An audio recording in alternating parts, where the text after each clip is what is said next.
One of the objections to living inside of socialism is the idea that suddenly there would be a dramatic drop in the quality of life and that suddenly we'd all be agonizingly poor.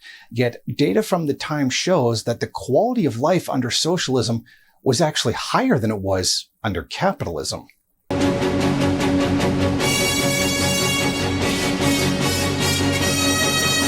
Hi, I'm Jason Unruhe, and if you're interested in Marxist perspective news and analysis, then go ahead and hit the subscribe button, and don't forget to hit the bell to receive all notifications so that you'll never miss a video when it's uploaded. Far from this image we've been fed for decades, the quality of life in the Soviet Union was fairly high, once there was time to recover from being devastated by the Second World War. An academic study by Shirley Crescetto and Howard Wetzkin, PhD, both of them, in the economic development and political economic system and the quality of life, shed some interesting light on the subject. By all metrics, people under socialism had a higher standard of living. Researchers at the time that the study was done in 1983 used the World Bank data, which covered 123 countries, or 97% of the population. And what they went over was the PQL, or the Physical Quality of Life Index. They used several indicators, like the indicator of health, services and nutrition, infant mortality rates, child death rates, life expectancy, population per physician, population per nursing person, and daily per capita calorie supply. Measures of education, adult literacy rate, enrollment in secondary education, and enrollment in higher education. A composite PQL index, capitalist countries fell across the entire range of economic development measured by gross national product per capita, while the socialist countries appeared at the low income and lower middle income and upper middle income levels. In 28 of 30 comparisons, countries of a similar level of economic development, socialist countries had the favorable level of PQL development. In the ideological differences between capitalism and Marxian socialism, there are different societal goals. Capitalism seeks to maximize profit for the capitalist class, while socialism seeks to orientate economic development towards the development of people. It is expected that two different socioeconomic goals produced two different results.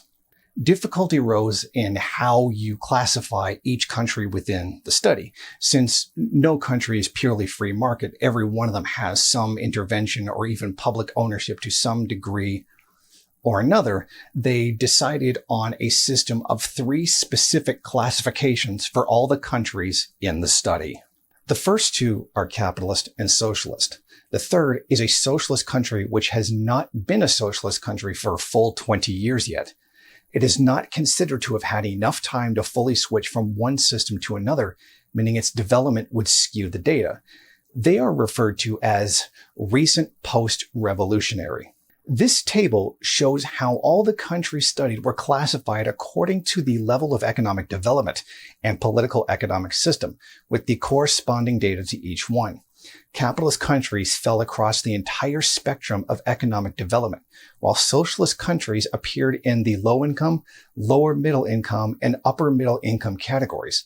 The recent post-revolutionary countries all appeared in the lower income range of economic development. In this classification scheme, there were 100 capitalist countries, 13 socialist countries, and 10 recent post-revolutionary countries.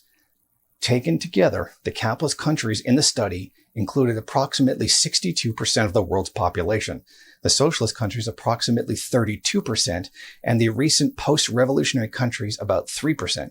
It should be noted that only one socialist country, China, fell into the low-income category.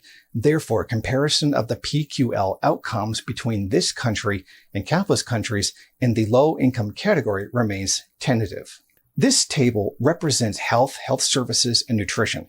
When countries were at the same level of economic development, socialist countries surpassed capitalist countries in every category. Among the countries with lower levels of economic development, there was a large gap in the quality of life between socialist and capitalist.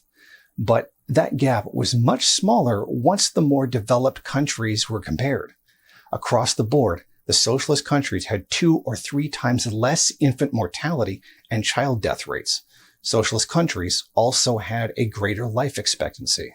Socialist countries consistently showed higher numbers of health professionals per population than capitalist countries at equivalent levels of economic development. The gap between socialist and capitalist were higher among countries of lower development and a narrower gap in higher development. Socialist countries provided a higher daily per capita calorie supply as a percentage of the requirement than did the capitalist countries at a similar level of development. The difference between capitalist and socialist countries averaged about 12 to 15%. This table also shows the main values for the 3 measures of education. Within every group, the socialist countries had favorable adult literacy rates and numbers enrolled in secondary schools as a percentage of age group.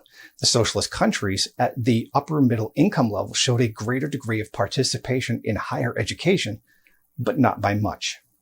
In terms of the physical quality of life index, socialist countries greatly surpassed their capitalist counterparts when compared to a country of a similar level of economic development. Well, that's going to do it for this video today. I hope it gave you some insight into the differences in actually existing socialism and capitalism and gave you a better perspective on what socialism might bring to our modern society. So if you liked the video, please give it a thumbs up. And if you'd like to see more, please hit the subscribe button. If you have any questions or comments, please leave them in the description below. And if you'd like to see more videos like this in the future, please consider going to my Patreon and making a monthly donation. Even something as simple as a single $1 a month would help make these videos. So until next time, thank you for watching. Thank you for watching. If you like this program, then please head over to my Patreon page and set up a monthly donation. It's your donations that keep this program running. Also, if you would like, please rate, comment, subscribe, and share in various social media.